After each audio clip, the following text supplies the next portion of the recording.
Muito bem. Nós estamos fazendo nossa leitura aí na carta de Paulo a Timóteo, e a gente destacou que o propósito da carta, envolvendo aí a temática da carta, né, são essas palavras que o Paulo menciona no verso 15 do capítulo 3, que deve ser o verso central da carta, né? Que ele diz por que razão ele está escrevendo. Ele faz planos de estar com o Timóteo em breve, mas ele envia esta carta adiante dele, para que, se ele, por alguma razão, se demorar, o Timóteo já saiba como proceder na casa de Deus, que é a igreja do Deus vivo, coluna e alicerce da verdade. Ele já explicou lá no capítulo 1º, né? Não apenas a necessidade de combater os falsos mestres, né? Com as suas genealogias, a sua necessidade de debater sobre assuntos que, segundo Paulo, eles nem dominam, né? Eles nem tinham domínio, mas eles gostavam, né, de promover debates na igreja.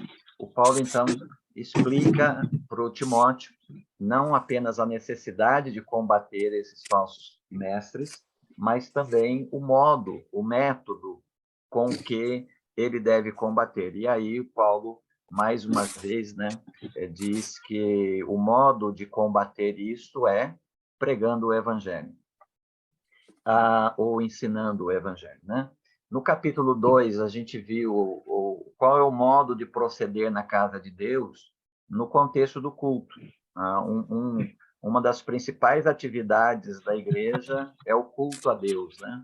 Então, o que deve constar no culto? Não há uma lista grande, em parte nenhuma do Novo Testamento, sobre o que a igreja deve fazer quando se reúne, mas o Paulo enfatiza ali, né, a questão da presença da palavra, da instrução, e a presença da oração, né? A presença da instrução está ali orientada tanto para os homens, como eles devem ser e proceder no culto, quanto o comportamento das mulheres no culto.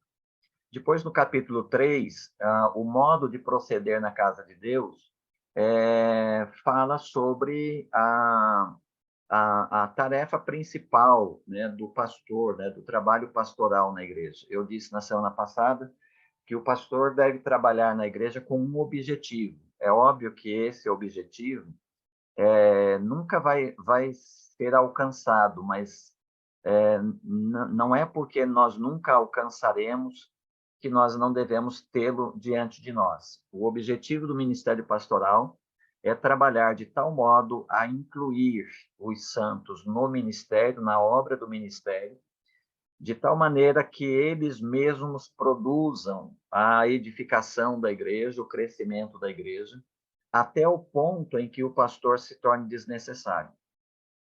Eu não sei se é em razão da necessidade ali da igreja primitiva, né? Nós estamos falando aqui de uma igreja já ali pelos idos da década de 60, mas até ali, e a partir dali também, eu acho que por um bom tempo mais para frente aí da igreja, a igreja vai ter muita dificuldade com liderança, né? Com produção de liderança. Tanto que o Paulo, nas viagens missionárias que ele fez, à medida que ele ia passando pelas cidades, ele ia plantando igrejas, e ele não tinha liderança para deixar nessas igrejas, né? Havia ali uma confiança total na continuidade da obra por meio do Espírito Santo, né? Porque imagina você chegar numa cidade, evangelizar pessoas, ficar ali uma semana, 2 semanas com elas, tá? E depois você se ausenta. Você não tem nenhuma estrutura, você não tem liderança. Como é que essa igreja, como é que é, né, deixar uma igreja na cidade X sem a estrutura que nós hoje normalmente concebemos, né, uma igreja. Então, não havia liderança. As equipes missionárias do Paulo nem sempre, né, foram grandes a ponto, por exemplo, dele poder deixar um membro da equipe numa cidade, outra em outra, etc. e tal. Na primeira viagem missionária, ele não deixou ninguém. E quando ele voltou, né, é impressionante isso, quando ele voltou, passando por essas igrejas, né, ele voltou estabelecendo presbíteros, né, já estabelecendo lideranças para essas comunidades do meio dos novos convertidos. Então, veja que essa crise de liderança fez com que pessoas novas convertidas fossem colocadas como presbíteros, né, como pastores dessas comunidades. Então, uma dificuldade grande, não é, de ter uma liderança mais qualificada. E essas igrejas foram colocadas, foram conduzidas por por esses ministérios quase que leigos, né, sem nenhum treinamento teológico, novos convertidos, cuidando já da edificação da igreja. O Paulo podia prover alguma orientação por meio das cartas que escreveu, e quando era possível, o Paulo enviava, né, um dos seus mensageiros, ou de passagem, quando possível, ele deixava, né, alguém da sua equipe nesses lugares. E um desses lugares foi a cidade de Éfeso, onde ele deixou Timóteo. E o que o Timóteo tem que fazer? O Timóteo tem que trabalhar a edificação da igreja, ele tem que prover liderança para essa igreja de um modo com essa perspectiva, ou seja, um dia o Timóteo deixa essa igreja e essa igreja toca o barco sozinha, a partir da liderança originária do meio originária da própria comunidade, né? Então, o trabalho pastoral, não só em função de que, naquela época, a liderança era escassa, mas ainda hoje, penso eu, que essa perspectiva do ministério pastoral ainda é necessária. Não é necessária do ponto de vista de um plano, do tipo assim, eu vou assumir essa igreja, vou trabalhar aqui 5 anos e depois eu vou embora. Não, pastor nenhum deveria, pelo menos, começar no ministério, numa congregação, numa igreja, com plano já de ir embora. Ele deve ficar ali enquanto o Senhor quiser, enquanto a igreja também, né? Conforme funciona aí entre nós, havendo um acordo, esse pastor deve permanecer ali. Mas na cabeça do pastor, e para dar um norte, para dar uma direção, para objetivar o ministério pastoral, o pastor deve sempre trabalhar com esse alvo, o alvo de que um dia ele se torne desnecessário e a própria igreja possa cuidar de si mesma. Então, o Paulo deu aí no capítulo 3, né, qual o modo, né, de proceder na casa de Deus. O modo de proceder na casa de Deus é produzir líderes, produzir liderança, para que essa igreja possa se tornar aí, alcançar uma autonomia, né? Ela mesma produzir o seu próprio crescimento. Agora, né, no capítulo 4, nós vamos ver o Paulo dando uma orientação mais específica para o próprio Timóteo. O Paulo vai começar o capítulo 4 falando das dificuldades do ministério. O Timóteo não pode esperar vida fácil no ministério. Aliás, ministério pastoral não é lugar de conforto. É lugar de tensões, de pressões, de cobranças, de enfrentamentos, não é? Uma vez que o ministro ele não é apenas pregador do evangelho, mas ele é também defensor, né, confirmador desse evangelho, ele vai encontrar resistências no meio do seu caminho. e ele haverá de estar preparado para isso. Então, o Paulo, agora, no capítulo 4, vai orientar o Timóteo como é que ele deve investir em si mesmo para ele ser um bom ministro do Evangelho. Então, ele começa aí localizando o ministério do Timóteo. Aí, não apenas em Éfeso, mas o ministério de um modo geral. Qual é a localização histórica, né, da prática pastoral? O Paulo diz aí que o Espírito afirma expressamente que nos últimos tempos, e últimos tempos aí é o tempo da igreja, né? Os últimos tempos, alguns se desviarão da fé e darão ouvidos a espíritos enganadores e a doutrina de demônios. Ora, que alguns se desviarão da fé é comum em qualquer momento da vida da igreja. Pessoas, às vezes, adentram as fileiras da igreja por razões nem sempre via conversão genuína, né? Entram para a igreja por outro caminho, por outras razões, e quando elas veem que aquelas razões que motivaram ela a entrar ali, a conviver ali por algum tempo, aquelas razões já não existem ou já não satisfazem mais, essas pessoas vão rumar para outros caminhos. Então, abandonar a fé é algo que pode acontecer em qualquer tempo na vida da igreja.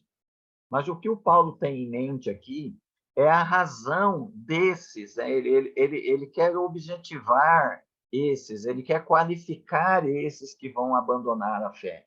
E por que eles vão abandonar a fé nesse caso mais específico? Ele tem em mente aí aqueles que darão ouvidos a espíritos enganadores, e aí espíritos enganadores podem ser, né, os falsos profetas, né, para usar uma linguagem do Antigo Testamento, que no Novo Testamento recebe uma indicação mais objetiva, né, que são os judaizantes. O João, quando escreveu a carta lá em 1 João, capítulo 4, verso 1, ele disse lá, olha, não deis ouvidos a todo espírito, né? Vocês devem julgar os espíritos. Quando Paulo escreveu aos Tessalonicenses, ele falou, olha, vocês não devem desprezar a profecia, mas vocês devem também prestar atenção na profecia, para que vocês possam reter o que é bom. Então, quando ele fala também, né, em Coríntios, sobre os dons, ele menciona o dom de discernimento de espíritos, né?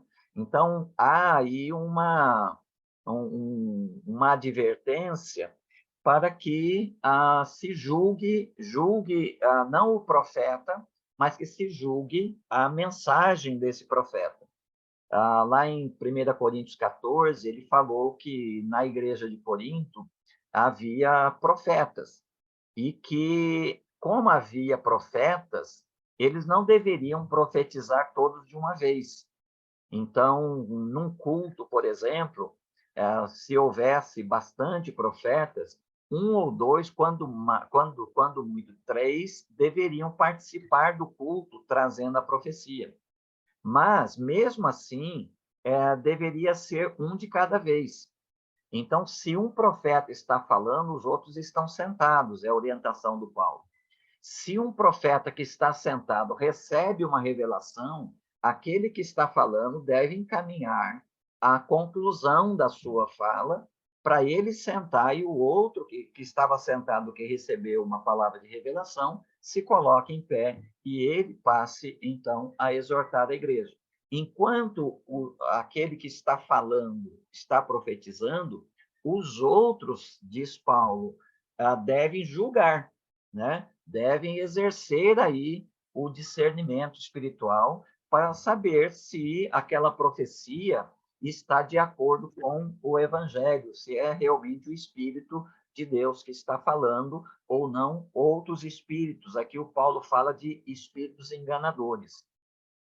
Lá em João, em 1 João 4:1, o João fala que muitos espíritos, né, saíram pelo mundo, né?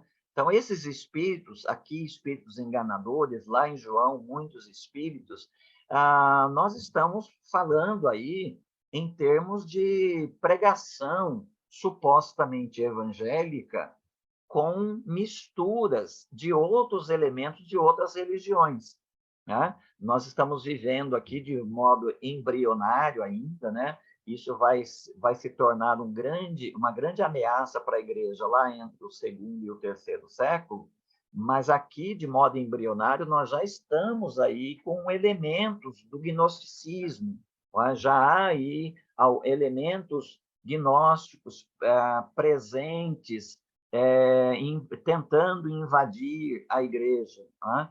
E o que é o gnosticismo? O gnosticismo é uma filosofia que funciona como uma esponja, né?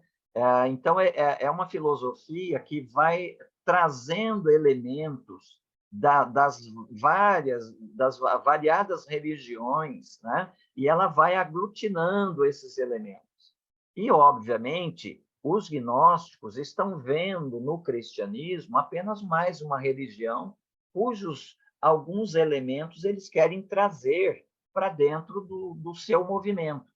Então, isso faz com que o evangelho seja aceito, né, mas seja acrescido de algum outro elemento. Isso dentro do gnosticismo.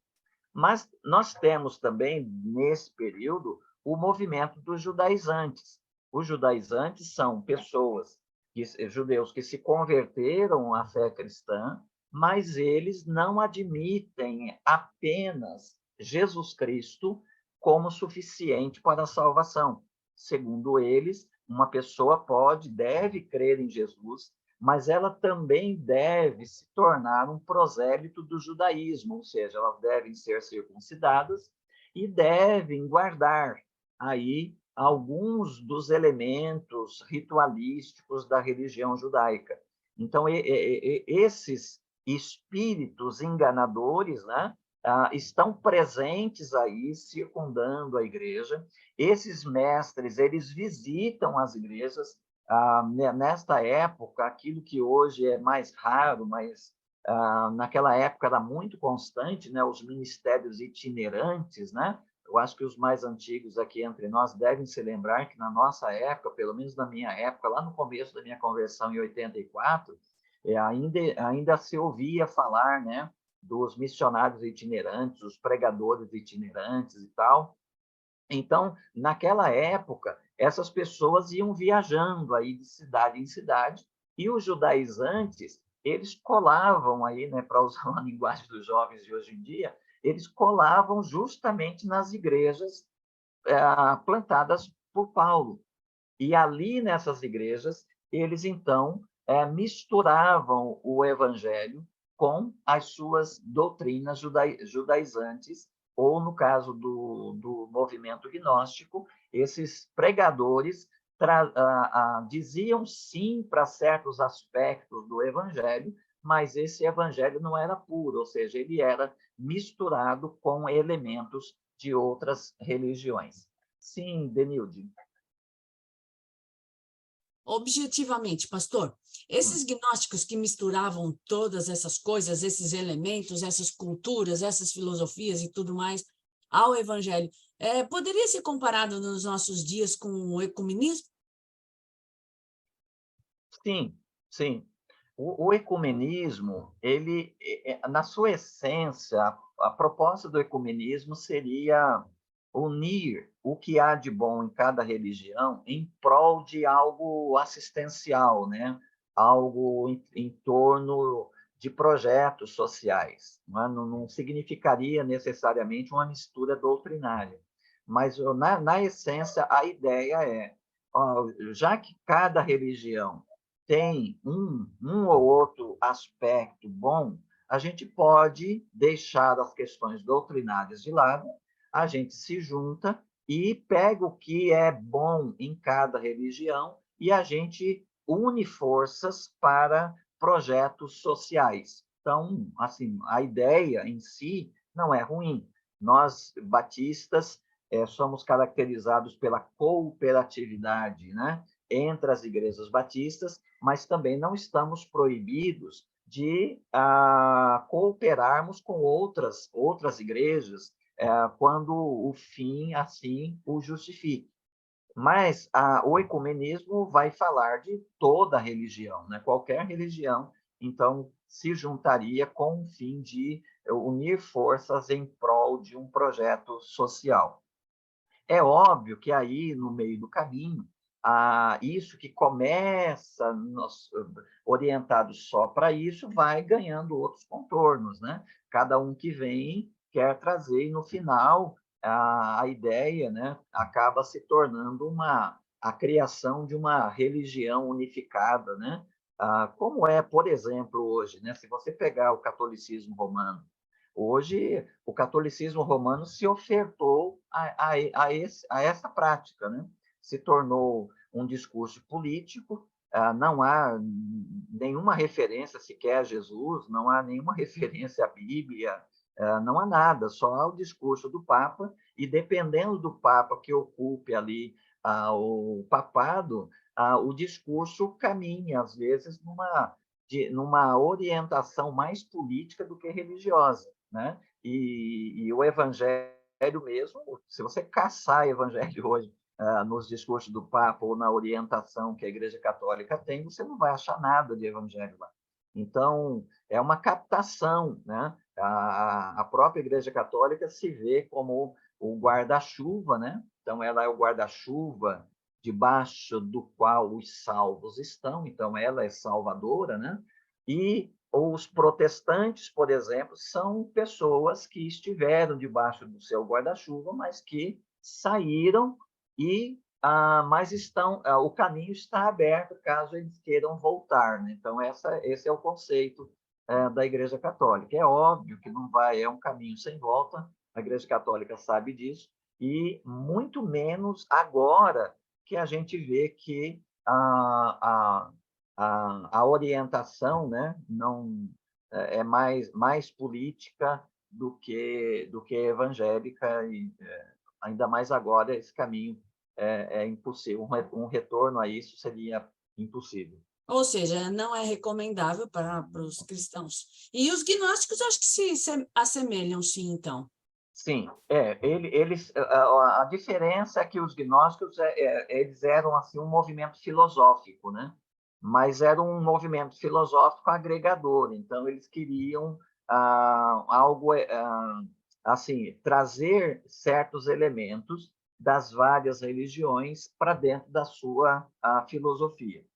O Paulo se refere certamente aqui a isso. Eu penso que há espíritos enganadores aqui, sejam os judaizantes, sejam os gnósticos, ou, às vezes, até pessoas dentro da igreja, não necessariamente judaizante, não necessariamente influenciado pelo gnosticismo, mas que ali professava algum tipo de evangelho misturado, né? O Paulo fala disso na sua carta aos Gálatas, dizendo que qualquer evangelho pregado que misturar algum outro elemento, né, além daquilo que foi revelado em Cristo, esse evangelho, na verdade, deve ser amaldiçoado, né? É anátema, né? Então, esses que vão se desviar da fé, com o tempo, serão pessoas que darão ouvidos, serão influenciados aí por esses espíritos enganadores, por doutrinas de demônios. Veja, doutrinas de demônio, por quê? Porque não nasce do céu esse tipo de teologia, né? A gente costuma ouvir aí alguns estudiosos dizerem que a teologia da prosperidade, por exemplo, é uma teologia, por exemplo, que nasce no inferno, porque é uma teologia própria, né, do diabo, especialmente do Satã, que aparece lá nos primeiros 2 capítulos do livro do Jó, quando propõe exatamente isso, né, que os crentes são o que são, porque eles são subornados por Deus, né? Então, a teologia da prosperidade nasce dessa questão de que a prova de que você é crente é a sua prosperidade. Então, se você prospera, e quanto mais você prospera, mais a sua relação com Deus é comprovada por essa prosperidade como uma relação positiva, né, diante de Deus. Bom, esses espíritos enganadores e essas doutrinas aí de demônios acabam se encontrando com a hipocrisia dos homens mentirosos. Veja, há aqueles que são ingenuamente enganados, mas há aqueles, né, que os espíritos enganadores e as doutrinas de demônios chegam para casar com algo que eles têm dentro deles mesmos, que é a inclinação para a mentira, né? A hipocrisia de homens mentirosos, que têm consciência insensível, né? Que tem a sua consciência aí cauterizada. Eles proíbem o casamento, e aí vem uma série de coisas, né? Porque essas religiões todas, elas são muito dadas à criação de regras, né? Regras alimentares, regras de conduta, regras sociais. Então, quando você vê nessas igrejas cheias de regras, que tem um padrão, né? Que todo mundo tem que entrar para pertencer a ela, tem que entrar dentro daquele padrão, tem que viver de uma certa forma. Isso aí coloca sob suspeita o tipo de evangelho que está sendo pregado. Porque muitas vezes nessas igrejas não é dito com tanta clareza que Jesus Cristo salva. É quase dito, né, se não verbalmente, na caracterização da igreja, nas ênfases que são dadas ao modo aceitável da igreja, é quase dito aí que o que salva é você se adequar a esses padrões. Então, se você estiver dentro desse padrão, então a igreja não questiona, se não afirma que você é salvo, né? Ela pelo menos não questiona se você é salvo ou não, porque você está dentro daquele padrão que a igreja estabeleceu. Então, você é quase salvo por estar naquele padrão. O mesmo que acontece com o pensamento católico romano. O pensamento católico romano é mais amplo um pouquinho do que isso, porque basta você pertencer à igreja, e todo mundo num país católico já nasce católico, porque é batizado, né, lá, logo que nasce. Então, o fato de você pertencer à igreja católica, você é salvo. E algumas dessas igrejas, o fato de você combinar ou você se adequar ao padrão que ela estabelece, ali, então, se ninguém questionar se ninguém afirmar que você é salvo por causa disso verbalmente, pelo menos ninguém vai questionar se você é salvo ou não, porque você está dentro, né, dos padrões estabelecidos pela igreja. Então, essas igrejas normalmente substituem o evangelho como fundamento da fé, como fundamento da salvação, pelos padrões, pelas suas regras. E aí elas se tornam, né, igrejas legalistas, fundamentadas aí em leis, normas e regras. Então, esses homens, né, mentirosos, que têm a consciência insensível, eles proíbem o casamento e ordenam a abstinência de alimentos que Deus criou para serem recebidos com ações de graça pelos que são fiéis e conhecem bem a verdade. Então, a ideia aí não é apenas a proibição do casamento ou a ordenância de abstinência de certos alimentos. Isso aqui é apenas um exemplo de igrejas ou de grupos, né, que se denominam evangélicos, se denominam cristãos, mas que não estão alicerçados em Cristo em termos de salvação, mas oferecem aos seus membros uma falsa segurança se tão somente eles se adequarem a esses padrões que a igreja, que esses líderes mesmo estabelecem. O Paulo diz que é necessário que os fiéis conheçam bem a verdade, aí no verso 3. Conheçam bem a verdade. Então, se os fiéis conhecerem bem a verdade, eles estarão protegidos desses homens mentirosos.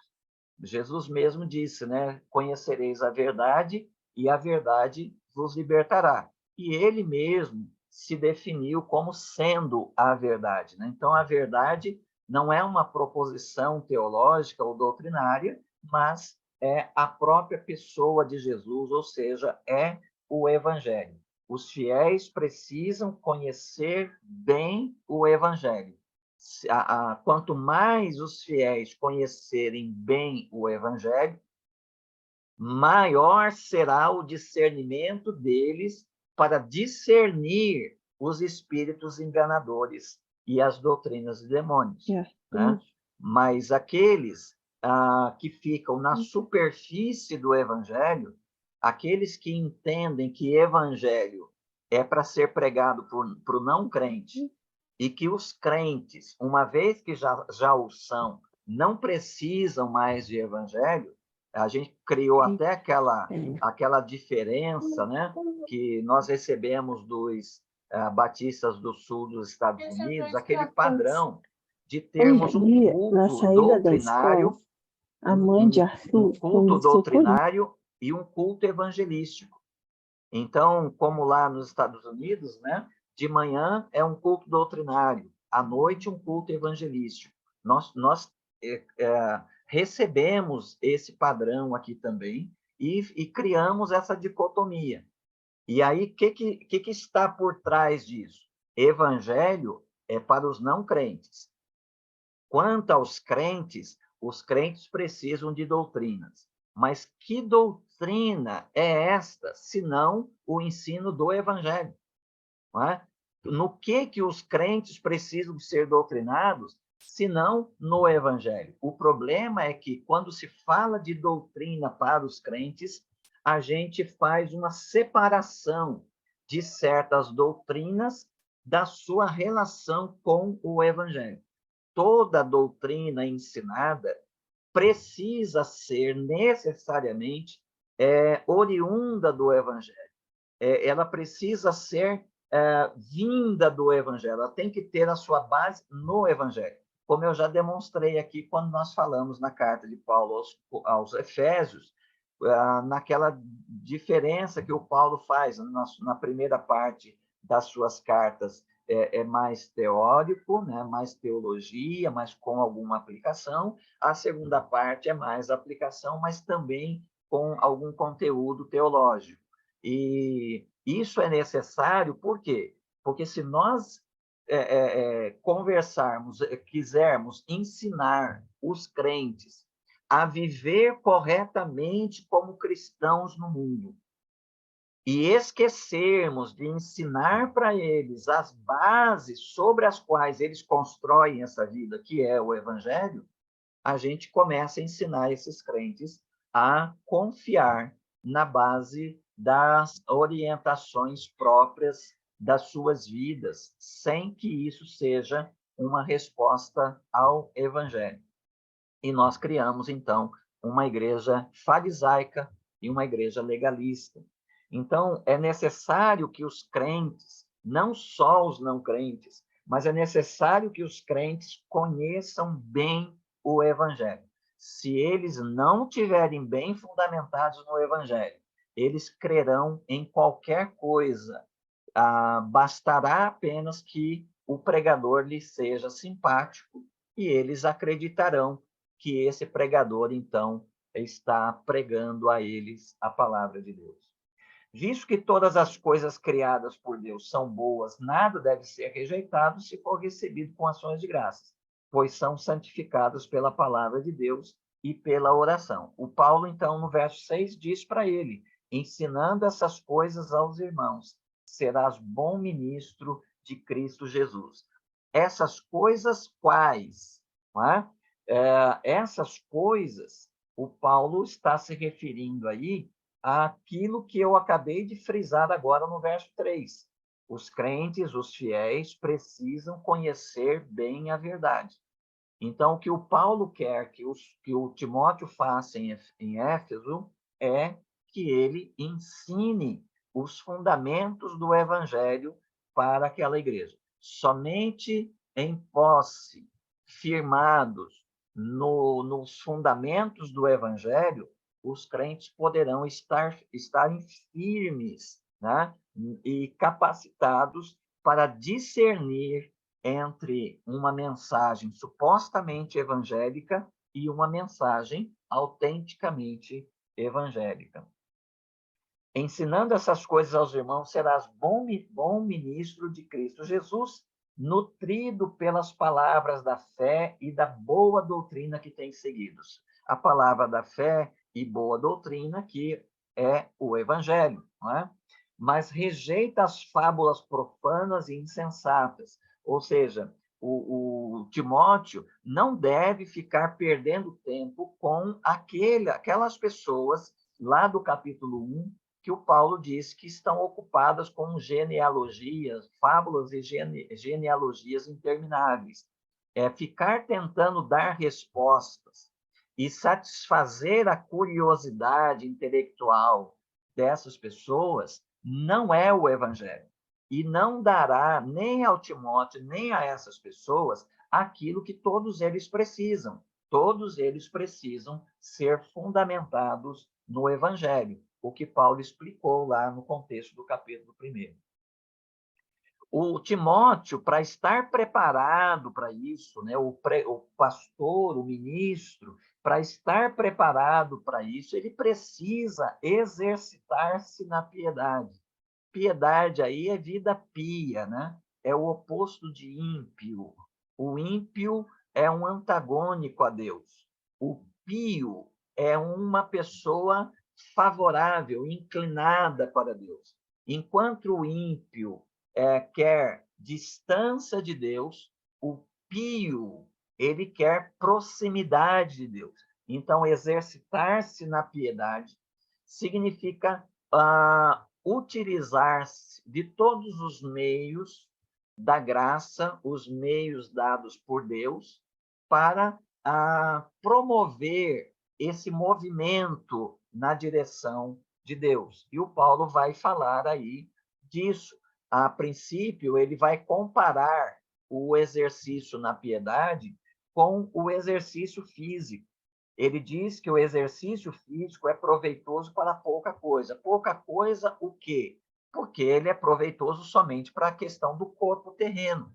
Né? Não é que é desnecessário, não é que é pouca coisa, então pode ser desprezado. Não, todos nós precisamos cuidar desse corpo, porque é o meio pelo qual nós servimos a Deus. É a nossa representação como pessoas diante de outras pessoas. Então, a gente precisa cuidar bem desse corpo. Mas o Paulo diz que é para pouca coisa, porque todo cuidado com esse corpo aqui serve para as questões terrenas. Então, se há pessoas que cuidam do físico, então os crentes, e aí em especial o Timóteo, deve exercitar-se na piedade, porque a piedade é proveitosa para tudo, visto que tem a promessa da vida presente e da futura. Veja como aqui a pouca coisa ali do exercício físico é que o exercício físico tem em vista a vida presente, mas o exercício espiritual, o exercício da piedade, tem aí a promessa da vida presente e da futura. Esta palavra é digna de crédito e de toda aceitação. Aqui nós não sabemos se o Paulo está se referindo, esta palavra é digna ao que ele disse ou ao que ele vai dizer em seguida. Normalmente se refere ao que ele vai dizer em seguida, tanto aqui quanto na segunda carta a Timóteo. Então, se com relação ao que ele vai dizer em seguida, nós temos que encontrar esta palavra digna de crédito no verso 10. Pois é para isso que trabalhamos e lutamos, porque temos colocado nossa esperança no Deus vivo, o Salvador de todos os homens, especialmente dos que creem. Então, aqui, esta palavra digna de crédito, de novo, é o evangelho. Veja, é para isso que nós trabalhamos e lutamos. Pelo que o Paulo trabalha e luta? Sempre foi pelo evangelho. Pelo que o Timóteo deve trabalhar e lutar? Pelo evangelho. E o que é o evangelho? O evangelho é a esperança do Deus vivo por meio do Salvador, ou seja, por meio do mediador de todos os homens, especialmente dos que creem. O Paulo aqui não está falando de uma salvação de todos os homens e uma salvação especial para os crentes. O que ele está dizendo é que o Salvador aqui é capaz, por meio de sua morte na cruz, de salvar, de ofertar essa salvação a todos os homens. Mas ele é Salvador na prática, de modo concreto, para os que creem. Então, a morte de Cristo na cruz deve ser ofertada como salvação a todos. Então, Jesus é Salvador para todos os homens, mas ele é concretamente, ele é praticamente o Salvador daqueles que creem, daqueles que recebem essa oferta salvadora mediante a fé. Paulo diz, então, ordena e ensina essas coisas. Que coisas? A palavra digna de crédito. E que é a palavra digna de crédito? É esse evangelho do Deus vivo a quem nós temos acesso mediante o Salvador de todos os homens, especialmente dos que creem. Ninguém te menospreze ou despreze, em outras versões, por ser jovem. Aqui um problema para o Timóteo, né? O Paulo escreve as duas cartas com o objetivo de fortalecer o Timóteo, porque o Timóteo é jovem e diante de uma sociedade que só dava crédito a um líder quando ele era velho, né? Especialmente depois dos 40. Se você ver nas Escrituras, você vai ver que o padrão, né, para a liderança é a partir dos 40. Lembre-se que Moisés foi liderar o povo com 80. Então, quanto mais velha a pessoa mais crédito ela tem, porque a ideia, o conceito de líder nesse período, né, nesse contexto cultural, não é aquele que tem um diploma, é aquele que tem experiência de vida. Tá? Então, hoje você pega, por exemplo, muitas pessoas que sobem no púlpito para cantar ou para pregar ou para fazer qualquer outra coisa e fazem aquelas exortações, né, apaixonadas assim para a igreja, porque Jesus, porque Deus, isso, aquilo e outro, e lá pelas tantas, né, quando a gente olha no retrovisor, quantas dessas pessoas, né, que nós vimos fazendo essas exortações tão apaixonadas, hoje estão fora da igreja, hoje estão fora do evangelho e não querem saber mais de igreja nem de evangelho. Por quê? Porque, às vezes, a pessoa ela tem ali a paixão da sua juventude, mas ela não tem isso de modo concreto. Porque o que vai dar concretude à profissão de fé, o que vai dar concretude a essa paixão por Deus, pelo reino de Deus, por Jesus, é o teste do tempo, é a experiência. E aí, alguém que tem aí muitos anos já vividos, obviamente, tem mais crédito do que uma pessoa jovem. Mas, pela escassez de liderança, o Timóteo precisou, e tantos quantos Timóteos há por aí, né, que precisam liderar congregações, às vezes com pessoas muito mais experientes do que elas. Né? E isso é um grande desafio. E o Timóteo tinha esse desafio. Então, ele se sentia intimidado. Pode ser que na igreja houvesse, de fato, pessoas que desprezavam o Timóteo por causa disso como pastor, e pode ser que o Timóteo também, dentro da sua psique, pudesse viver uma intranquilidade, né? De ter que exortar pessoas mais velhas que ele a se comportarem de modo digno do Evangelho. O Paulo diz para ele, olha, não faça isso. O que você deve fazer é compensar a sua juventude pelo exemplo.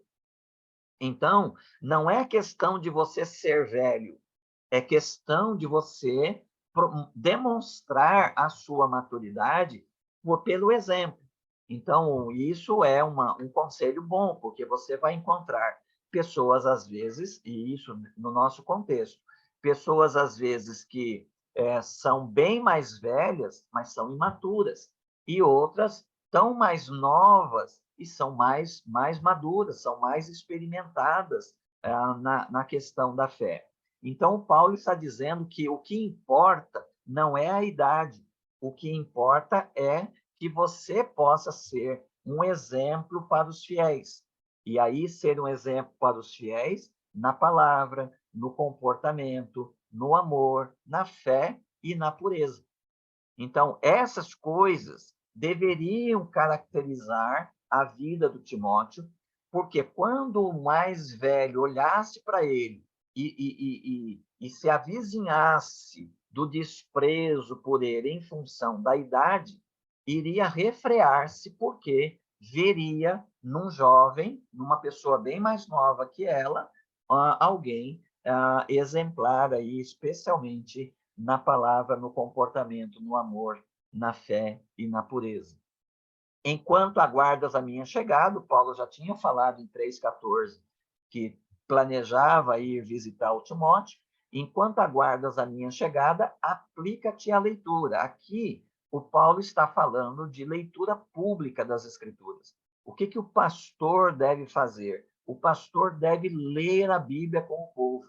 Né? A leitura pública, e aí acompanhada da explicação desse texto, dessa porção das Escrituras lidas, deve ser o aspecto principal do trabalho pastoral. Né? Então, aplica-te à leitura.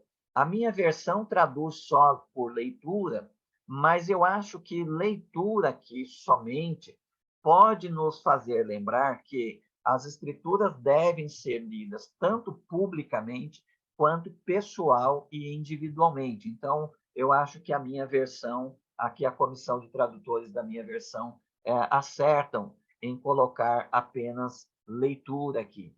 A exortação e ao ensino. Então, é um resumo do ministério pastoral. O núcleo do ministério pastoral inclui essas coisas: a leitura pública das Escrituras, a exortação e o ensino. Não deixes de desenvolver o dom que há em ti. Veja, desenvolver o dom que há em ti, não há menção de nenhum dom específico aqui, mas pelo fato do Paulo ter falado anteriormente ali sobre o ensino do Timóteo, pode ser uma referência ao dom de ensino, não é? Mas pode ser ao dom de evangelista, porque um pouco mais adiante o Paulo vai lembrar o Timóteo para ele fazer a obra de um evangelista. Pode ser a vocação pastoral mesmo, né? A vocação de cuidar e dirigir uma igreja, como o Timóteo está fazendo ali em Éfeso. Não deixe de desenvolver o dom que há em ti. Isso significa que o pastor precisa crescer. Tá?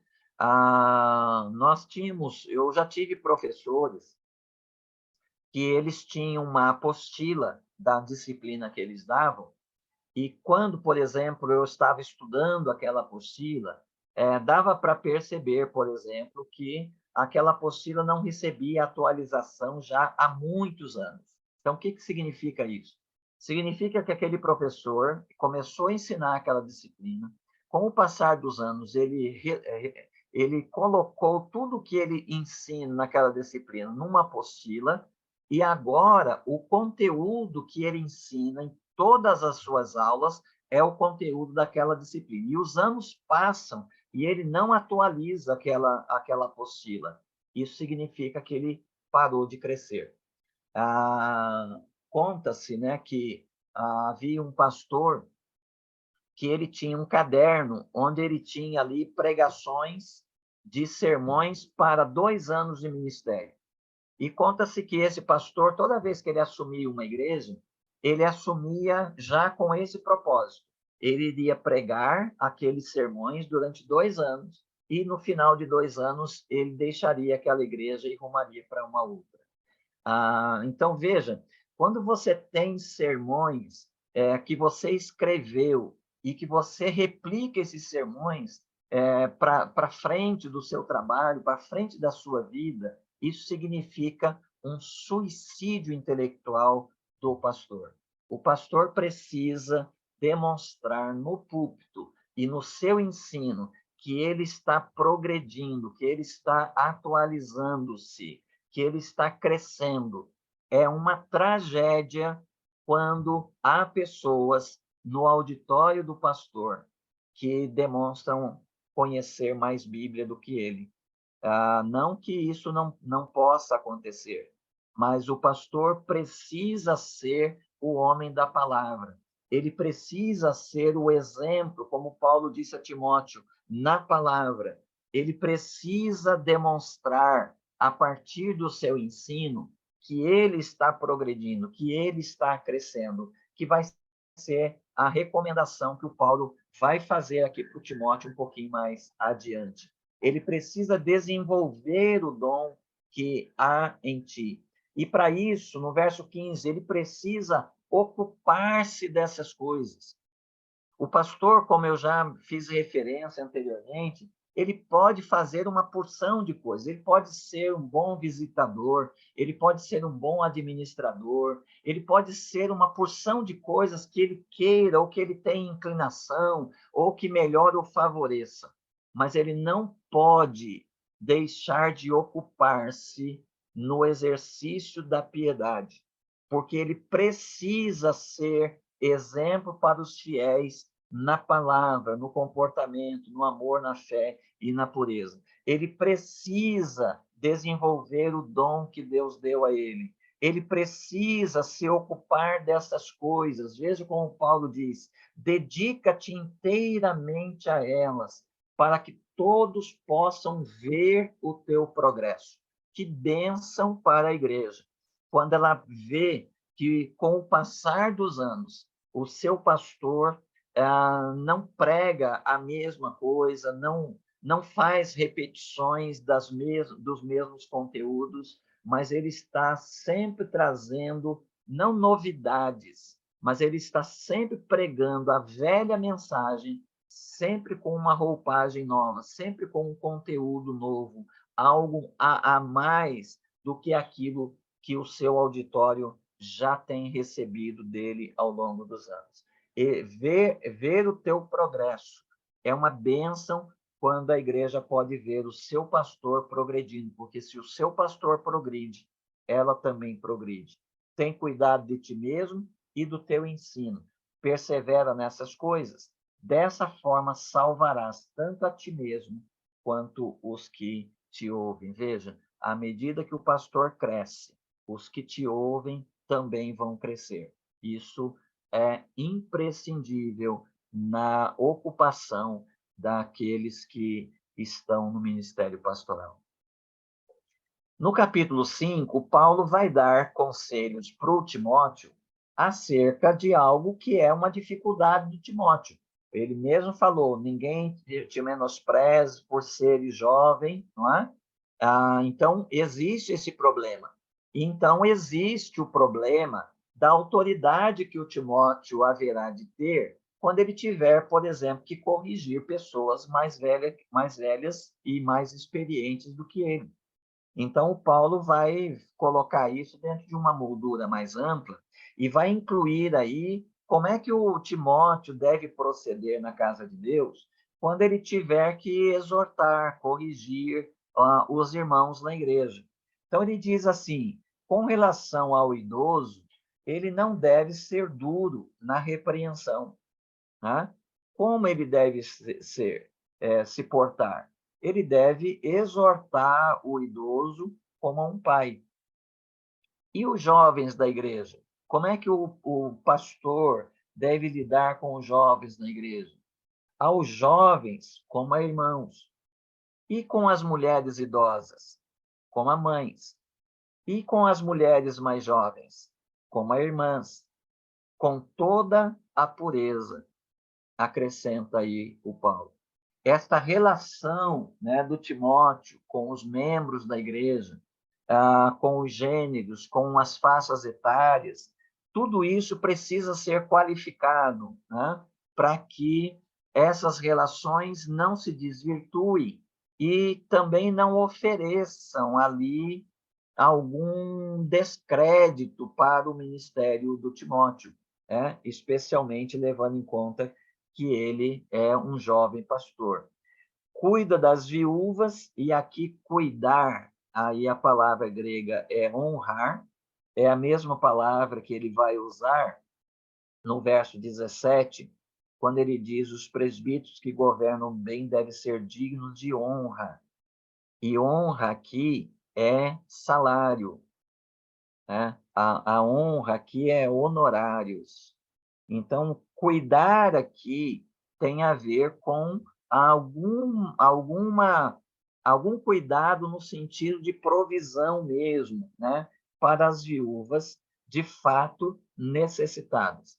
E aqui há uma dificuldade por causa da qualificação das viúvas que o Paulo trata aqui, e pelo fato de, no verso 17, ele introduzir o tratamento com relação a presbíteros, é possível que essas viúvas aqui sejam viúvas de diáconos, ou seja, que elas sejam diaconisas, e não simplesmente viúvas. Não que as viúvas não estejam, né, incluídas no cuidado que a igreja deve ter, a gente já viu isso lá desde Atos capítulo 6, né? Mas aqui, pelas qualificações dessas viúvas, parece que o Paulo esteja falando de mulheres que serviram na igreja, tá? E que agora são idosas ou são viúvas, e elas precisam ser assistidas pela igreja. Então, Paulo coloca aí, né? Cuide das viúvas de fato necessitadas.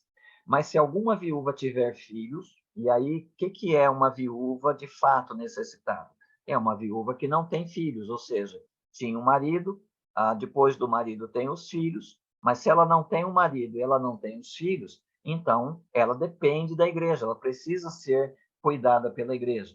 Mas se alguma viúva tiver filhos ou netos, eles devem aprender primeiro a praticar a piedade para com a própria família e a retribuir a seus progenitores, pois isso é o que agrada a Deus. Então, aqui o Timóteo precisa, né, além de cuidar das viúvas, e aí a igreja precisa fazer isso, além de ter um programa para assistir os necessitados, a igreja precisa ter um programa de instrução, né, aos membros das famílias, para que esses membros cuidem dos seus pais ou cuidem dos seus próprios necessitados. Não é uma questão da igreja ficar, às vezes, assumindo papel que não é dela. O papel inicial, o papel fundamental aí de assistir os necessitados é da própria família. A igreja assiste aqueles que não têm família, não têm provedores. Não é? E quando há um necessitado, mas há pessoas na família, a igreja deve ensinar essas pessoas a cuidar dos seus progenitores ou dos seus próprios necessitados. A viúva realmente necessitada, e aí Paulo retoma, né, as viúvas de fato necessitadas lá do verso 3, a viúva realmente necessitada e desamparada espera em Deus e persevera noite e dia em súplicas e orações. Veja, é uma pessoa que está servindo a igreja. Aqui nos faz lembrar lá daquela mulher que estava no templo quando Jesus foi levado para ser apresentado, né, no templo, que ela tinha casado, tinha permanecido casada por 7 anos, e depois que ela havia perdido o marido, ela não quis casar de novo, mas ela se consagrou a vida dela a servir no templo, e ela servia com jejuns e orações. Então, aqui, é a viúva realmente necessitada e desamparada, ela espera em Deus e persevera noite e dia em súplicas e orações. Então, é uma viúva consagrada a Deus, consagrada ao serviço. Por isso que eu desconfio aqui que o Paulo está falando de diaconisas. Mas a que só busca prazeres, embora esteja viva, na verdade está morta, que é o oposto da mulher que não espera em Deus e persevera noite e dia em súplicas e orações. Ordena essas coisas para que elas sejam irrepreensíveis. Irrepreensíveis é uma característica tanto do presbítero quanto dos diáconos, lá do capítulo 3. Elas sejam irrepreensíveis. Mas se alguém não cuida dos seus, e aí o Paulo retoma o verso 4, né? Aqueles que têm viúvas que têm os seus filhos, né? Eles devem aprender primeiro a praticar a piedade para com a própria família. Mas se alguém não cuida dos seus, especialmente dos de sua família, tem negado a fé e é pior que um descrente. Então, aqui, novamente, o ensino de uma vida coerente com o Evangelho. Então, essas pessoas que vivem o Evangelho, elas cuidam dos seus próprios necessitados. E se não estão cuidando, se estão negligenciando, isto é uma prova, uma evidência de que talvez elas não estejam vivendo de verdade no Evangelho e precisam aí ser instruídas nesse sentido. Deve ser inscrito na relação das viúvas, veja, aqui a qualificação das viúvas, novamente eu desconfio que sejam obreiras da igreja. Deve ser inscrito na relação das viúvas somente aquela que contar com mais de 60 anos e que tenha sido mulher de um só marido. Novamente, uma qualificação lá dos diáconos e dos presbíteros, cujas boas obras possam lhe servir de bom testemunho, tais como se criou filhos, se exerceu hospitalidade, lavou humildemente os pés dos santos, se socorreu os atribulados e se praticou todo tipo de boa obra. Ou seja, isso aqui, para mim, tipicamente, é o trabalho da diaconisa e não das viúvas, de um modo geral, da igreja. Mas não inclua as viúvas mais novas. Né? Essas viúvas mais novas aí devem ser colocadas, devem ser linkadas com aquilo que ele já falou aí acerca daquelas viúvas que são opostas à espera em Deus, que persevera noite e dia em súplicas e orações, que ele faz referência a ela nos versos 6, né? Mas só busca prazeres, embora esteja viva, na verdade está morta. Aqui ele volta a essas mulheres aí, mas não inclua as viúvas mais novas, porque quando suas paixões sensuais as afastam de Cristo, querem casar-se. Ele não está proibindo o casamento. Lá embaixo ele vai voltar a esse tema e ele vai aconselhar as viúvas mais novas a casarem-se. Mas aqui é um outro tipo de mulher, de viúva, que ele tem em mente. E por violar o primeiro compromisso de fé, veja, então, são pessoas que estão na fé, estão na igreja, mas cujo comportamento, assim como aqueles que não cuidam da própria família, estão negando a fé, essas viúvas aí também, né, tomadas por suas paixões sensuais, afastam-se de Cristo, elas quebram o seu primeiro compromisso de fé, né, e se tornam condenáveis, ou elas se revelam, né, como pessoas que estão na igreja, mas não são crentes. Além disso, aprendem também a ser ociosas, andando de casa em casa, e não somente ociosas, mas também faladeiras e irrequietas, falando o que não convém. Quero, pois, que as viúvas mais novas, e aí, veja, ele retoma lá o verso 11, quero, pois, que as viúvas mais novas se casem, tenham filhos, dirijam suas casas e evitem dar ao inimigo motivo para difamá-las, pois algumas já se desviaram seguindo Satanás. E aí, novamente, um link lá com as mulheres do verso 11 e 12, e também com as mulheres do verso 6. Se uma mulher crente tem viúvas em casa, aí novamente um link com o verso 8, tá? Se alguém não tem cuidado dos seus,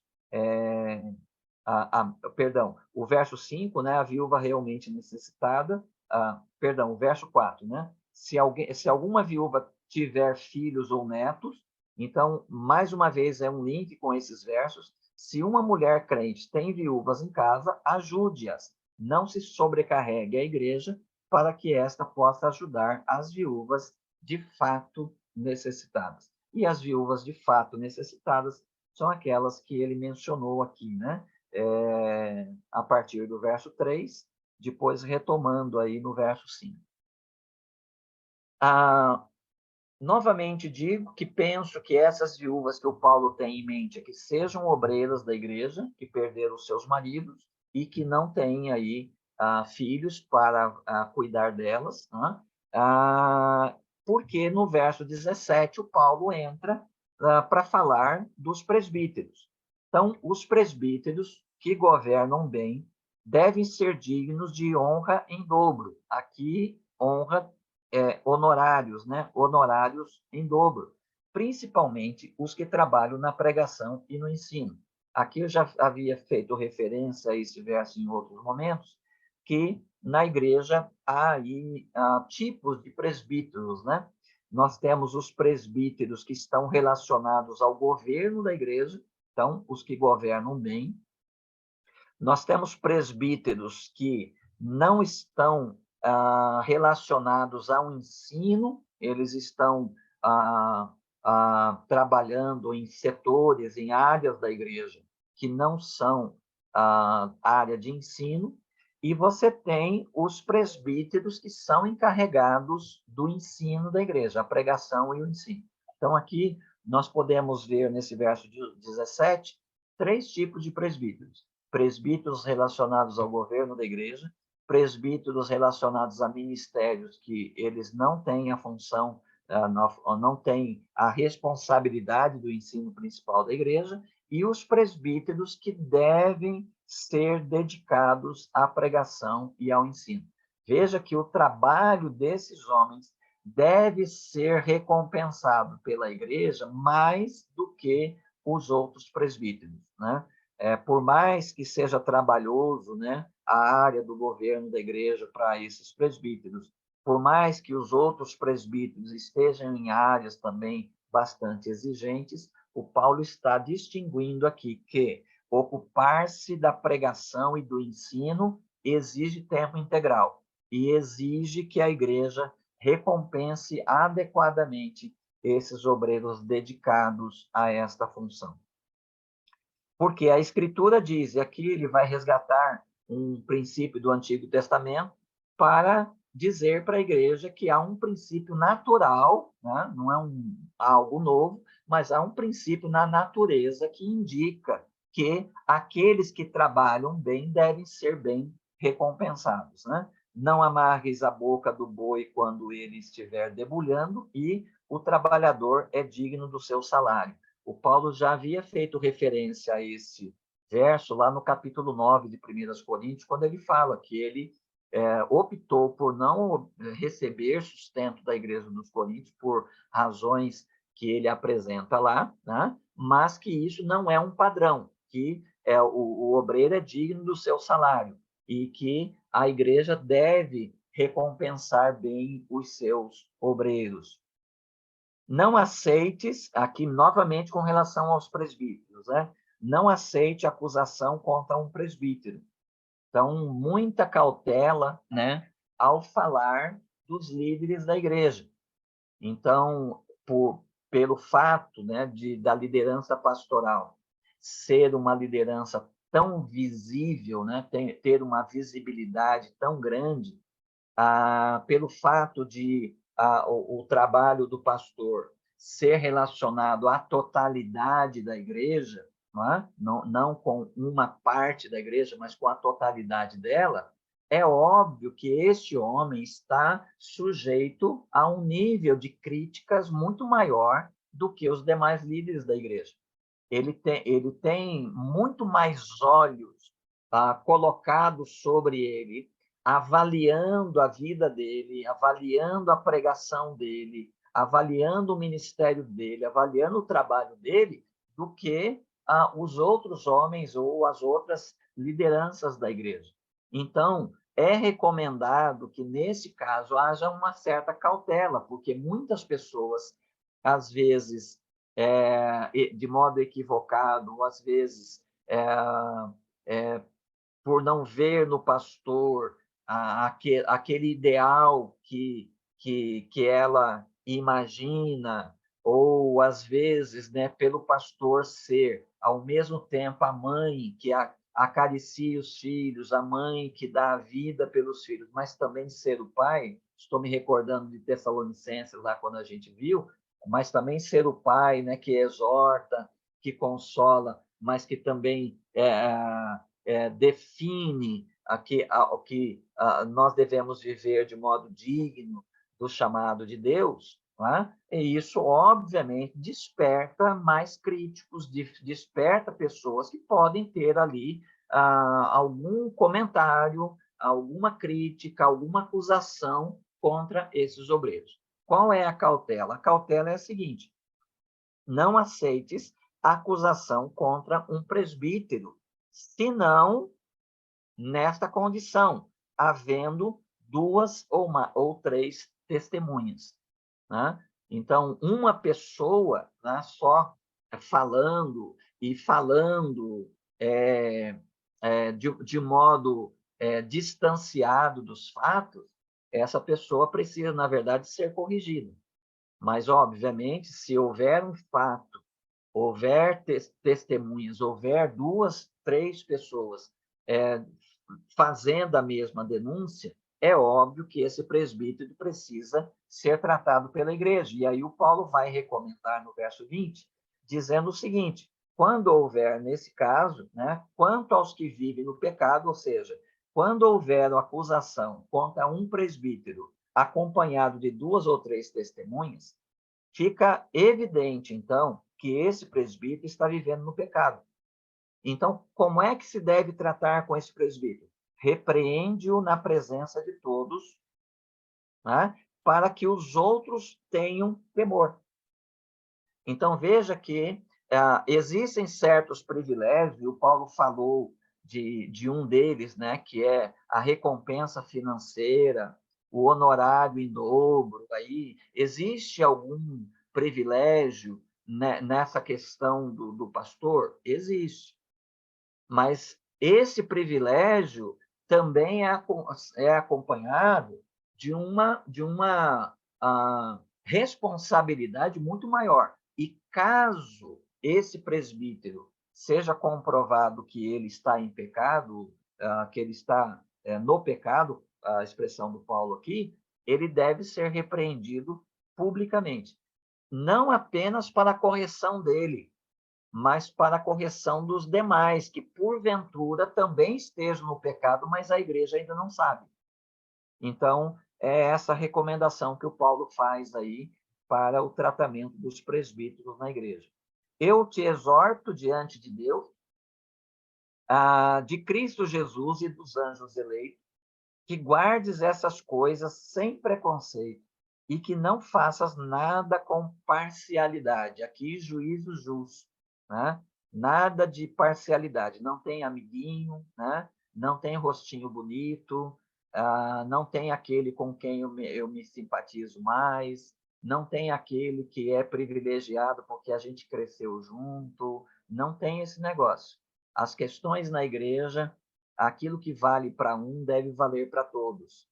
Quando a igreja cria privilégios e privilegiados no meio dela, ela já está praticando injustiça.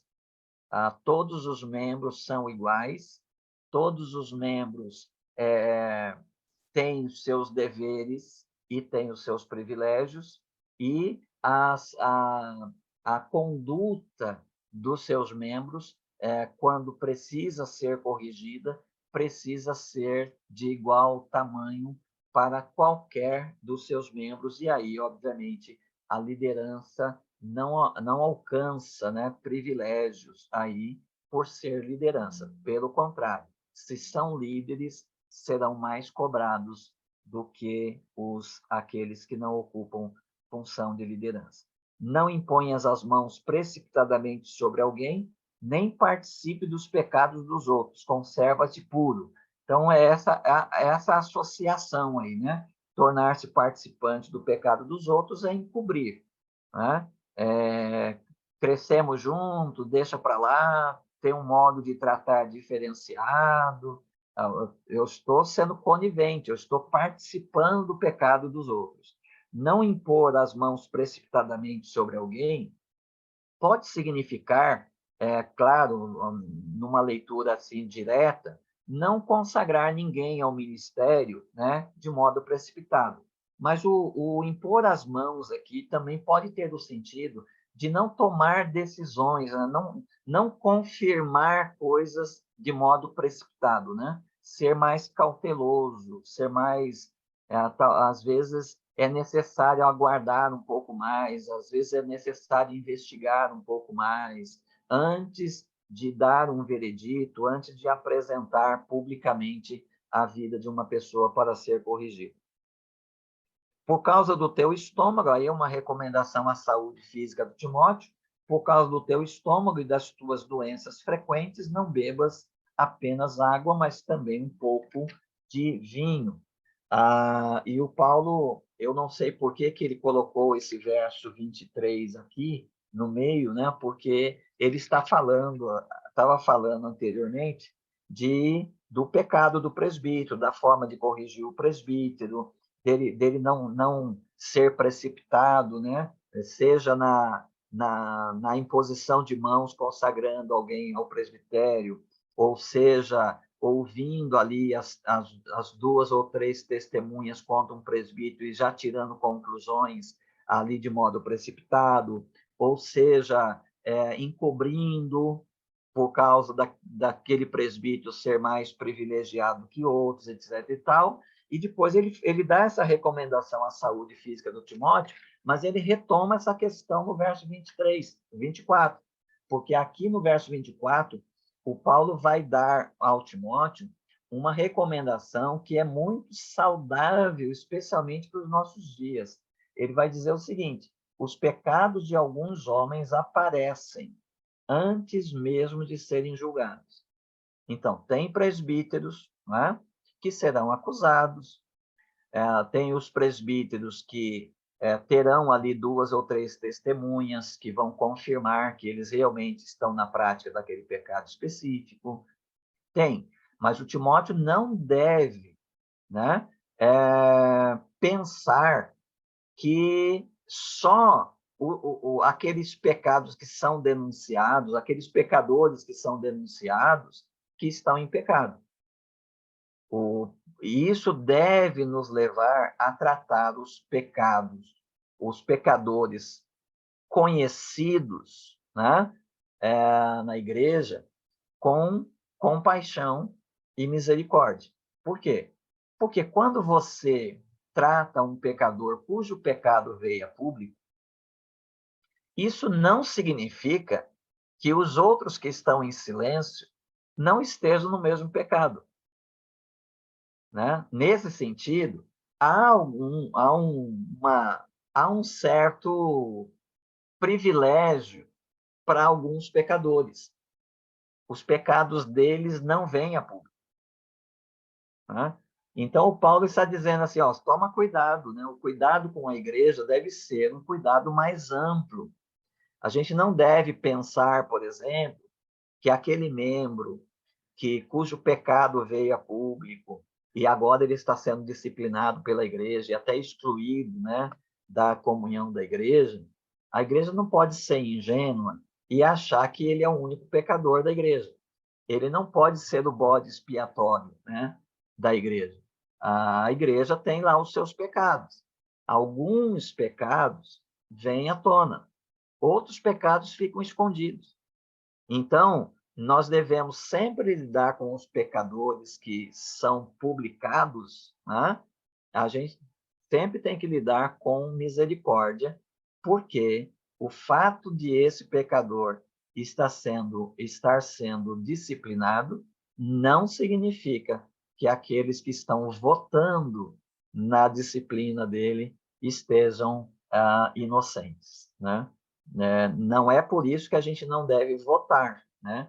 Eu conheço crentes que não votam em disciplina de membro algum, mas isso é ir contra a verdade. O fato é que a igreja tem que se reunir, sim, e em nome de Cristo, na presença de Cristo, ela tem que se reunir para disciplinar e até excluir o membro faltoso. Mas o que precisamos pensar é que a igreja não pode se iludir com o fato de que nós estamos colocando para fora o pecador, porque o dele veio à superfície, se tornou conhecido. Mas o pecado de outros homens, diz o Paulo aí, né? Os de outros são descobertos depois. Né? Da mesma forma, as boas obras aparecem com antecedência.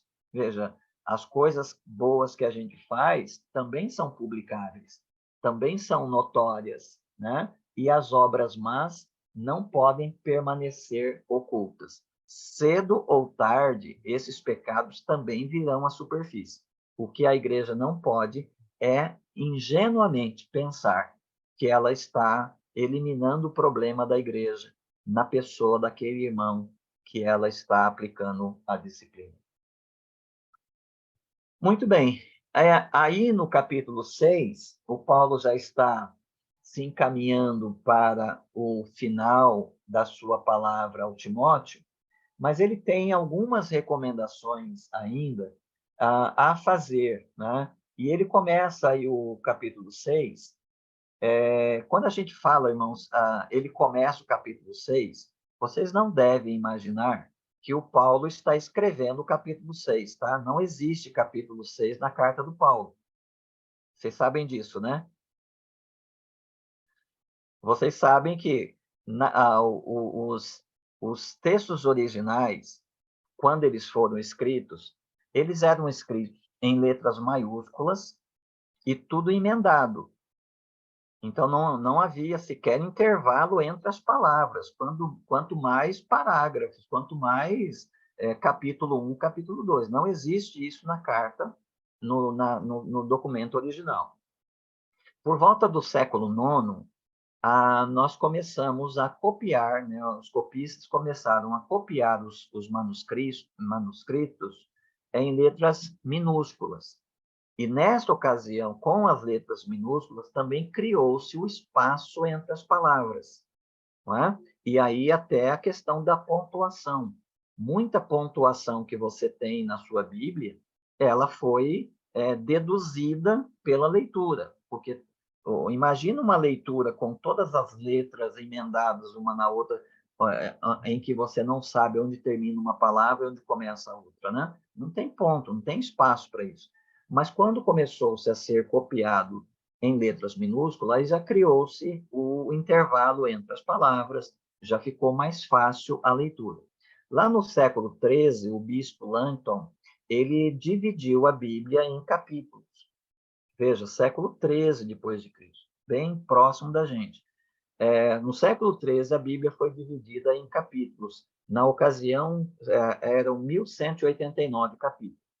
Só no século XVI, ali por volta de 1527, 1530, um frade dominicano, ele dividiu os capítulos em versículos. E aí, na ocasião, tinha ali 32.100 versículos. Né? Tudo isso foi feito para que a leitura fosse acessível a nós. Isso era uma defesa, né, da reforma protestante, né, de tornar pública a posse, a leitura das escrituras. Então, tinha que criar um jeito que não só os especialistas, né, em grego e hebraico pudessem ler as escrituras, mas o povo pudesse ler. Então, isso facilitou um bocado. Hoje, a gente não tem essa questão de capítulos e versículos de modo fixado, né? Porque a Igreja Católica, por exemplo, Você sabe que em 1546, no Concílio de Trento, a Igreja Católica, fazendo uma contra-reforma, ela acrescentou os 7 livros do Antigo Testamento que não são canônicos, né? Além dos acréscimos aos capítulos finais ali do livro de Daniel e do livro de Esther. Então, a Bíblia Católica tem mais capítulos, mais versículos que a Bíblia Protestante. Mas mesmo a Bíblia Protestante, ela pode variar aí, né? Nem sempre bate 1.189 capítulos, 32.100 versículos. Às vezes varia de mais ou a menos de acordo com a versão, porque algumas comissões de tradução às vezes decidem emendar 2 versículos para formar um só, ou às vezes decidem dividir um versículo muito extenso em 2, fazendo 2 versículos, então varia um pouco. Mas originalmente eram 1.189 capítulos e 32.100 versículos. Então, quando eu me refiro assim, Paulo escrevendo o capítulo 6, não pense que tem capítulo 6 lá na cabeça do Paulo, está tudo emendado aqui, tá bom?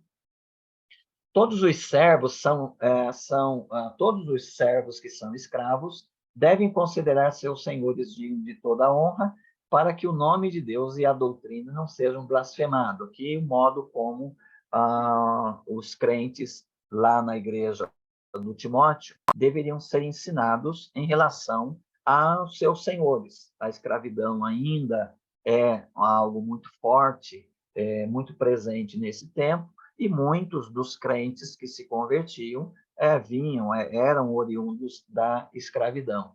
Então, como é que deveria ser a relação dos escravos com os seus senhores, né? Uma vez que Cristo me libertou, isso poderia soar na cabeça aí dessas pessoas, desses crentes, que eles poderiam começar a desrespeitar os seus senhores, e aí criaria uma confusão enorme, né, para eles mesmos e também para a igreja. Mas todo o Novo Testamento, apesar de não ser favorável à escravidão, sempre colocou essa questão de nós sermos escravos de Cristo. E aí estarmos na condição em que nós fomos chamados. Mas mesmo sendo escravo de homens, o crente deve se ver como um ser livre, porque ele é livre em Cristo. E deve servir o seu senhor, o seu empregador, como um serviço prestado a Cristo e não aos homens, né? Então, essa orientação aí para os escravos. E os que têm senhores, crentes, não devem desprezá-los. Pelo contrário, devem servi-los melhor ainda, porque eles que se utilizam do seu bom serviço são irmãos crentes e amados. Ensina essas coisas. Novamente, o Paulo dizendo para o Timóteo algumas questões que precisam ser ensinadas ali, porque a tônica da carta é o modo de proceder na casa de Deus. Se alguém ensina alguma outra doutrina, e o Paulo volta aqui à questão das doutrinas outras, né, das doutrinas que discorda do Evangelho, e discorda das sãs palavras de nosso Senhor Jesus Cristo, e da doutrina que é de acordo com a piedade, é arrogante e não compreende nada, mas delira em questões e discórdias acerca de palavras. Dessas coisas nascem invejas, brigas, calúnias, suspeitas maliciosas, disputas de homens de entendimento corrompido e privados da verdade, que imaginam que a piedade é fonte de lucro. Aí ele retoma um pouquinho daquilo que ele já tinha tratado no capítulo 1, para mostrar que o que está, às vezes, por detrás desses pregadores é o lucro. E aí eu não preciso falar muito sobre isso, né? Porque você vive uma realidade bastante clara. Talvez naquela época do Paulo a coisa não fosse tão escandalosa como é nos nossos dias, né? Como as pessoas fazem uso descaradamente da religião para obter lucro, né? Para se enriquecer às custas da fé popular, né? Para se enriquecer à luz de interpretações de versículos isolados das Escrituras, de ensinar que não são eles que estão falando, mas é Deus, de ensinar em nome de Deus, mas que tem, na verdade, por trás de si, como motivação, né, apenas o lucro. E isso já podia ser uma realidade lá nos dias do Paulo, mas hoje, nos nossos dias, isso é tão descarado, né, é tão assim desavergonhado que ninguém mais fica vermelho, né, de falar coisas que são claramente abusivas do ponto de vista religioso. Então, ele fala aí no verso 6, de fato, a piedade acompanhada de satisfação é grande fonte de lucro. Aqui sim, né? A piedade acompanhada de satisfação. Então, a vida com Deus, aqueles que encontram a sua riqueza em Deus, aqueles que encontram a sua satisfação na busca de uma comunhão verdadeira com Deus, aqueles que buscam no serviço cristão, né, servir a Deus, servindo as necessidades das pessoas, né, esses são ricos, né?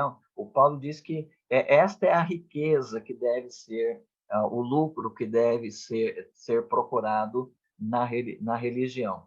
Porque nada trouxemos para este mundo e daqui nada podemos levar, por isso devemos estar satisfeitos se tivermos alimento e roupa. Mas os que querem ficar ricos caem em tentação, em armadilhas e em muitos desejos loucos e nocivos que afundam os homens na ruína e na desgraça, porque o amor ao dinheiro é a raiz de todos os males, e por causa desta cobiça, alguns se desviaram da fé e se torturaram com muitas dores. Aqui uma realidade também bem notória para nós em nossos dias, né? Mas o que convém comentar aqui é que o Paulo não está dizendo que a sua vida deve ser reduzida a alimento e roupa, né? Obviamente, você pode ter muito mais do que alimento e roupa. A questão é que você não deve colocar nesse algo mais a sua fonte de satisfação. Você não deve colocar em algo mais o seu prazer e a sua alegria. Por quê? Porque isso vai fazer de você um crente queixoso, né? E a característica do crente é de ação de graças, né? O crente tem no seu coração, tem na sua disposição para com a vida ações de graças, né? Ele reconhece, como Paulo coloca aqui, que ele veio sem nada e sai sem nada, ele precisa de coisas básicas para viver e que essa provisão tem vindo da parte do Senhor. Mas se você pode ter ou tem algo mais do que alimento e roupa, isso deve aumentar ainda mais a sua gratidão. O que não pode, e aí é o oposto, né, do básico, é você querer ter mais, ou no caso aí ser rico, né, e transformar isso no grande anseio da sua vida. Então, essas pessoas que andaram por esse caminho, o Paulo diz que elas acabaram tropeçando, né? E se desviando da fé e se torturando com muitas dores. O que nós não devemos ter é o amor ao dinheiro, que é a raiz de todos esses males. Caminhando aí para o fim, o Paulo volta ao Timóteo, né? Esse tu, porém, ou mais tu, ó homem, né? É um tu, porém, aqui, de Paulo. Volta a atenção para o Timóteo e diz aí, tu, ó homem de Deus, foge dessas coisas e segue a justiça, a piedade, a fé, o amor, a constância e a mansidão. Então, essa deve ser a caracterização dos crentes, né? Se eles têm apenas alimento e roupa, se eles têm um pouco mais do que isso, ou quem sabe até muito mais do que isso, não são essas coisas que devem nutrir, né, a sua alma, nutrir o seu coração. O homem de Deus deve fugir do domínio dessas coisas, né? E, pelo contrário, ele deve se apegar, ele deve seguir coisas como a justiça, a piedade, a fé, o amor, a constância e a mansidão. Essa é a riqueza dos crentes. Trava o bom combate da fé, apodera-te da vida eterna. Apoderar-se aí da vida eterna é caminhar, né? Caminhar na direção dela, né? Caminhar nesse exercício da piedade. Apodera-se da vida eterna, para a qual foste chamado, tendo já feito boa confissão diante de muitas testemunhas, diante de Deus, que dá vida a todas as coisas, e de Cristo Jesus, que perante Pôncio Pilatos deu testemunho da boa confissão. Aqui novamente o evangelho primeiro, depois seguido da exortação. Veja que interessante, né?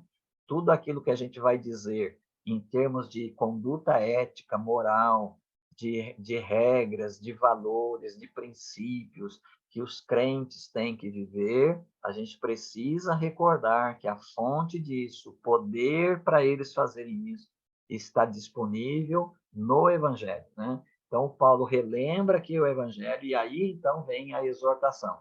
Sem mácula e irrepreensível, guarda este mandamento até a vinda de nosso Senhor Jesus Cristo.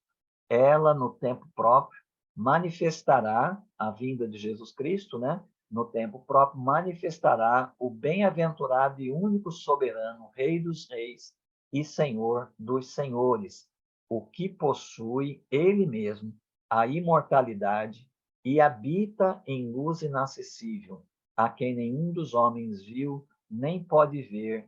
A ele sejam honra e poder eternamente. Amém. Aqui uma doxologia encerrando as orientações para o Timóteo. Mas o Paulo retoma aí no verso 17 a questão dos ricos, né? O Timóteo, que está ordenando a casa de Deus, que palavra o Timóteo tem para os ricos? Ele já disse para aqueles que querem ficar ricos, mas agora, que palavras o Timóteo tem para os ricos? Ordena aos ricos deste mundo que não sejam orgulhosos, nem ponham a esperança na incerteza das riquezas, mas em Deus, que nos concede amplamente todas as coisas para dela desfrutarmos. Veja, ver o que tem do ponto de vista da dádiva divina, do ponto de vista do favor divino, para nós desfrutarmos. E se é assim, então os ricos, né, não devem se orgulharem de serem ricos, não devem pôr a esperança deles na riqueza que eles têm, mas manterem-se firmados em Deus e serem gratos a Deus por aquele algo mais que eles têm e que outros não têm. Alguns deles tendo, como Paulo mencionou, apenas alimento e roupa. Que pratiquem o bem e se enriqueçam com boas obras, sejam solidários e generosos. É assim que se administra riquezas, né? A riqueza do avarento é retida, mas a riqueza dos crentes, dos ricos que são crentes, esses são generosos. Por que eles são generosos? Porque eles não têm a esperança deles nas suas riquezas. Eles sabem que o que eles têm, eles receberam de Deus. E eles sabem que, não, mesmo que as suas riquezas venham a falhar com eles, o Deus em quem eles estão firmados não falhará com eles. Então, a confiança deles está em Deus. Mas é interessante que uma pessoa rica ou qualquer pessoa na administração das suas posses, uma pessoa generosa, ela não fica sem aquilo que ela dá aos outros, né? É interessante aquele princípio da botija da viúva, que derrama azeite copiosamente, né? Quando ali só tinha gotas. Então, a generosidade não torna pobre o generoso. Pelo contrário, parece que quanto mais a graça de Deus vaza dele, abençoando e alcançando outros, mais Deus lhe acrescenta. Eu não tenho muita coisa, mas eu conheço pessoas que têm muita coisa, pessoas que são ricas. E essas pessoas ricas, mas que são crentes, e são como Paulo está descrevendo aqui, eu as ouço dizerem exatamente isso, que é assim que funciona para elas, que elas vazam aquilo que elas receberam de Deus e que quanto mais elas distribuem, mais elas têm. Eu acho que esta é a razão por que o Mar Morto se chama Mar Morto, porque ele recebe e não distribui para ninguém, né? Por isso que a água chega ali, vira água parada, a salinidade toma conta e a vida não se manifesta. Por isso recebe esse nome de Mar Morto. Com isso, acumularão um bom tesouro para si mesmos, um bom fundamento para o futuro, para que possam alcançar a verdadeira vida. Veja, o Paulo está dizendo, então, que a verdadeira vida não é o que o dinheiro pode comprar nesta vida. A verdadeira vida é a vida com Deus, especialmente aquele foco no futuro, né? Quando a nossa vida, que hoje, como Paulo disse em Colossenses 3, hoje já está escondida em Deus e ali guardada e protegida, guardada em Cristo com Deus, se manifestará quando ele se manifestará na sua segunda vinda. Timóteo, guarda o tesouro que te foi confiado, o tesouro aqui é o Evangelho, evitando as conversas insignificantes e profanas e as objeções dos que falsamente se chama conhecimento. Alguns se desviaram da fé por professá-lo. A graça seja convosco. E eu termino com essa dedicação do Paulo ao Timóteo a vocês. A graça seja convosco. Tá Deus bom. abençoe, pastor. Uma ótima semana para A todos. E vocês o pastor, todos. com certeza, mais feliz, porque um mês assim de férias é coisa muito boa, né, gente?